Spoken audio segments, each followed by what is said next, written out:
Okay, what's up everyone? So as I promised, I said I'd explain each one of my ceremonies that I had on my ayahuasca experience. If you haven't seen the other video yet, then go check that out. I explained what I did with ayahuasca, why I went and the benefits I received.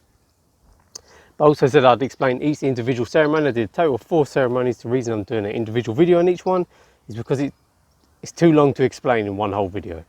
So anyway, before I went, I took a journal. So my sister got me this journal. I normally write my gratitude down in the journal, like each day, say what you're grateful for. But it actually come in handy. Looking back at it now, I've been reading through each one of my experiences of ceremonies. So after a ceremony, the day after, I would write down what I experienced and whatnot. And now that I'm reading through it again, I'm now re-remembering things that I didn't remember before, like I'd sort of forgotten. So I'm really lucky I journaled it down. And if you're going to do ayahuasca or any experience, to be honest, journal it down. You'll be surprised how much you do forget. So anyway, the first ceremony, like I said in the other video, it starts at 7 p.m. and it could run through till 7 a.m. Could be very long. But the first one, it's my first time ever doing ayahuasca in this one. And we got everything was explained of what ayahuasca was then and stuff. And what you'd experience, how it was going to be. Asked if you'd done any drugs before. I hadn't. And then you get asked what sort of dosage you would want. You'll start off with a small dose, but you could increase it if you wanted more experiences or if you wasn't getting a greater effect as it was. So before you take ayahuasca, you're asked to set an intention. So someone's intention, let's just say they've had a relative has passed away, maybe they want to see that relative. So they could be like, please, Mother Ayahuasca, can you show me whoever? So the intention I set myself, if you knew from my previous video, you kind of understand, it was asked to see my dog that had died. So I wanted to see him. I said, Mother Ayahuasca, please show me Alfie if it doesn't disturb his peace. But I also asked, please, Mother Ayahuasca, show me what I need to see now.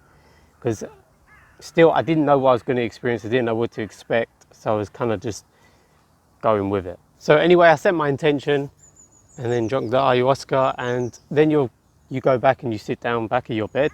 And you're asked to drink a lot of water. So you'll purge. When you purge, you can the experience can come on. But purging is just a form of getting out things that need to get out of you. So you can purge through being sick, pooing. You don't poo yourself, you go to the toilet. But my purging, this one was just yawning. I just kept yawning over and over and over. So at first it was kind of scary in that because you're kind of like, oh, when's it going to come on? When's it going to happen? And that. And at first, the first thing I got was sort of a hieroglyph. If you've ever looked through one of them, what you call them, a kaleidoscope, was sort of things, so it's like fractal patterns and that. And that's what I got to begin with. And I was like, oh, cool, it's actually starting in that. I'm still nervous at this point. And then I started to see, kind of like if you've seen the Egyptian hieroglyphs for birds and that, and there was this like swarm of birds all flying around like this. And at that point I was like, okay, it's getting real. Then from there, and you're asked to not resist anything that comes your way, because what you resist will persist. So you're asked to just stay with it. So I was just trying to sit there and stay with it and be like, okay, just let it happen. Whatever's ayahuasca is meant to show you, you'll be shown, so you just have to go with it. And then all of a sudden spirits started to flood in, and this way it kind of got really weird. So these spirits that flooded in, it kind of looked like, I don't know, like them 1920s sort of people with like bowler caps on, but it was like the face was all blurred. So just say if you took a picture of someone, so it was kind of like white, ghoulish and that, but then just say you took a picture of someone and then you sort of like smudged the face out. That's how they all looked, and they started to flow in one by one into the Maluka. And to the right of me, so I was sitting on my bed this entire time, and like I said, one by one these spirits seemed to be coming in. It's almost like a doorway, it opened. Sorry, the lighting's kind of gone kind of weird. But it's kind of like a doorway opens into the Maluka and spirits started to come in. And they all noticed me, so as they're walking in, they're all looking and whatnot. And like I said, once again, still really scared and that, but you just have to go with it. So this entire time I'm still sitting down on the bed. But then to the right of me, to my right, was like this little African girl, but it was like shadow. So to say her entire silhouette was just a shadow. But she was just sitting down to the side of me. And this becomes a recurring theme in the 3 ceremonies.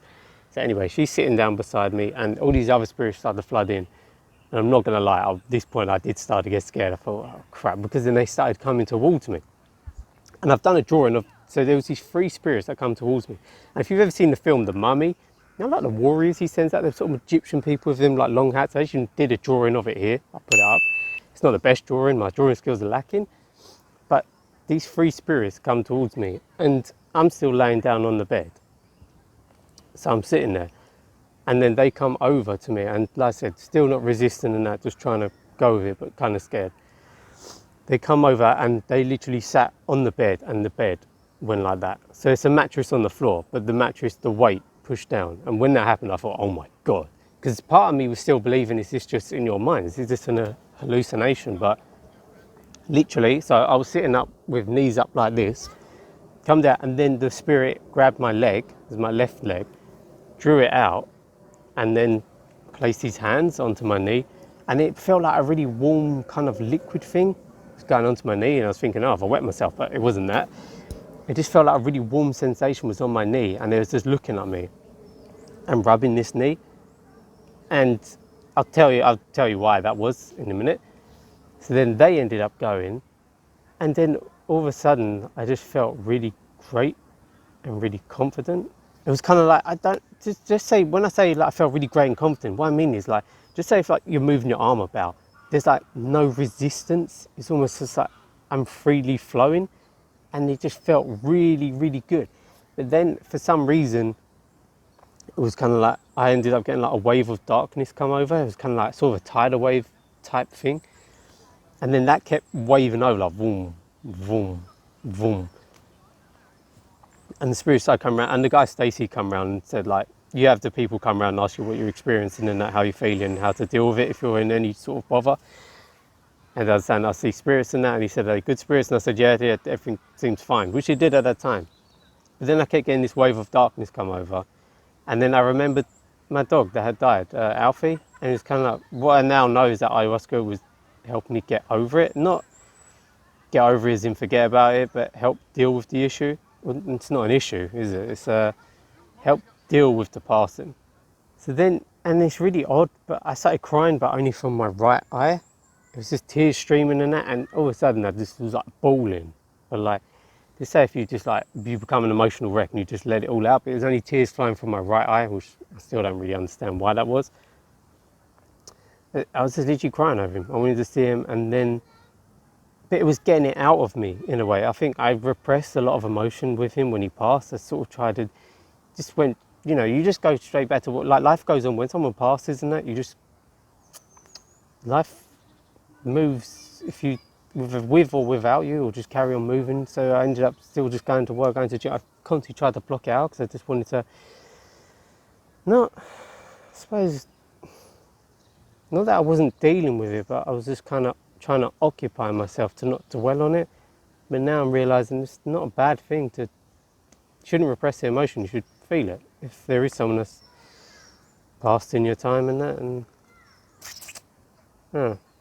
then I just really wanted him back in that. But since having that bit of an experience there, I've come to terms with him, like passing and stuff.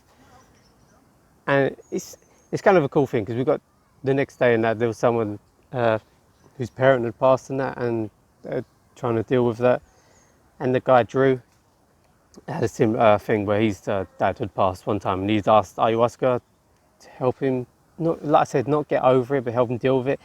But then he ended up getting shown that ayahuasca was saying that it's not a bad thing to cry over lost ones and that. Like, it's not a bad thing to always feel hurt when you're trying to remember them, because it means that you obviously did love them. There was good feelings there for you to miss that feeling. He said, and his thing was in the end that he doesn't want to forget him. He doesn't want to let that sadness go, because if that sadness goes, then he's kind of forgotten. That sadness sort of acts as a reminder that they were part of your life, and they always will be, and it's kind of cool to see it from that perspective. But yeah, so having that thing, and it has helped me deal with it. Obviously I'd miss him and that. I know some people maybe like, hey, it's a dog, but hey, that dog was family to me. And I do miss him a lot, but you know, it's part of life, and I'm more accepting of it now. So anyway, then after that, I just started to feel really scared and really cold. And this was because in the end, I started resisting what was going on. I didn't want to see anymore. I was like, my ayahuasca, end this now. I don't want to deal with this anymore. Once again, because I got really sad now. And then I ended up getting really cold, wave of darkness going more and more. I didn't purge, I just kept yawning, and then I ended up blacking out. I just went to sleep in the end. But the next morning, you always describe your experiences and stuff. So I explained mine, and I explained the feeling to medical spirit. Well, I didn't know it was medical spirit at the time. I just gave what's called a physical description to the shamans and that. And what they give back to me, they said, yeah, that's a medical spirit that you had. And I got asked, did you ever have any problems with your knee? And I had my left knee. I damaged from when I was running for boxing. And I used to run in Converses because I couldn't afford running shoes at the time. But when I used to train, and I used to think, no, more. And ended up, I was running 7 days a week and that, and I kept running, and I ended up getting a knee injury. I done it. I think I damaged the ligaments and stuff. I had physio and that, but then I kept running on top of it. I kept thinking, no, I'm a beast, I can get through this. And I ended up having really severe knee problems, and I could be walking and I'd get really bad sharp pains in my left knee. But ever since that spirit did that, it's gone. And that's crazy. I can get, and this is, I explained this in the previous video, you can sort of get pain bodies or pain memories. So a pain could shoot up, it's because you're feeling a certain way. It's not because it's actually painful, it's like acting as a reminder. So it can still come if I'm feeling sort of egotistical, and I know it sounds crazy, but it can still come up, but it's generally gone. Like, I'm running a lot more now. I've started doing even barefoot running, which is crazy. Yeah, so that was really weird for me. And then after that, I said this in the previous video as well, there was, I think because the medical spirit touched me, I don't know, but I was really severely allergic to cats beforehand. But they have a cat there, I can't remember the cat's name, but we called it the Cosmos cat, because it was just, this cat was like spiritual or whatever, I don't know, it's like a guardian or whatever. But yeah, it's just a normal pet cat. And then, so the first day I was kind of there, before I'd done the ceremony, I sort of had sort of allergic, not allergic reaction, but symptoms started coming. Those started to block and whatnot because the cat was there. Then after this, the cat had jumped on me, like after I'd had this first ceremony, and it was the next day. The cat jumped me and I was thinking, oh my God, it's a cat, like I can't be near you. But then I didn't get any symptoms. And I was like, okay. So I'll stroke the cat here and then as the days progressed, and then I could fully be around that cat with any symptoms. And I thought, maybe this is Peruvian cats. Maybe Peruvian cats are different. But now, since coming back, I've been around my friends' houses now. All cats I was previously allergic to, I'm not allergic to cats anymore. Maybe that's a byproduct of what the spirit did. I don't really know. I need to look more into it, I guess. But that was kind of a cool feature. So yeah, no bad left knee.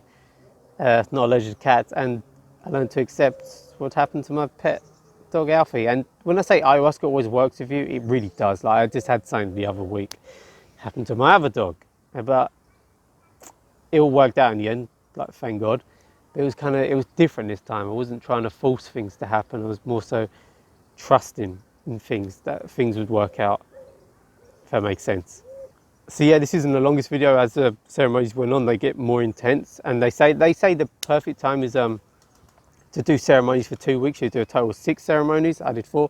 They said the reason for it is because ayahuasca can build you up. You can sort of like ramp up, and it's more time to work on you. So the first ceremony is always sort of an introduction for a lot of people. Some people don't get anything. Some people, they do get something, but they get more of a message instead of visuals. Mine was extremely visual of all the spirits and whatnot. And that was scary at first, especially with the bed going down and that, with that spirit. And I admit, after the first ceremony, I was even asking the other girl, Jess there, who was the yoga teacher, I was like, is this actually really real, or is it all just in your mind? Is it an hallucination? And she was open. She's like, it's up to you what you believe in, but she's had things and that have come to reality. It was her sister's pregnancy and that she had seen, and it all happened. And she said some things you'll have now that will, you'll get something now, but then it'll be 3 years later that visual will re-hit you again. And then you'll understand why that was. And I've even had certain things like that a year on. But so yeah, after the first time I was still skeptical, but then once the ceremonies progressed, yeah, there's no bloody way I'm skeptical anymore. It's legit, that stuff is real. And I'll explain that in the next ceremony, ceremony 2 and 3 and 4, why if you've done it and you've had the things happen, you'll know it's not just in your head. Because I'll just give you a quick little rundown. Like, I'd seen different fractions of time, I'd seen future events and that, and these future events have happened, and there's no way I could have known that was going to happen. There's no way I could have known that people would have their hair the exact same way as meant to be. I could have no way of knowing that they'd be wearing the same clothes that I see in my vision, or even that there's other things, there's like even a kid, and I want to get onto that. But yeah, it's really weird. Time travel, vortexes. I'm really sorry about how I'm talking about this video, by the way. There's a lot of people about now, they think I'm filming them, even though I'm not. But yeah, thanks for watching. I'm going to get much more into this and stuff and explain it. Sorry if it's not the most in-depth video, it's the first one, but I'll get more into explaining like what ayahuasca tastes like and a few more doses. And yeah, all the other stuff and that I'll get more into. But thanks for watching. Have a great day. Enjoy the weather, if the weather's good here. If good wherever you are, it's good here. But have a great day. Thanks for watching. See you later.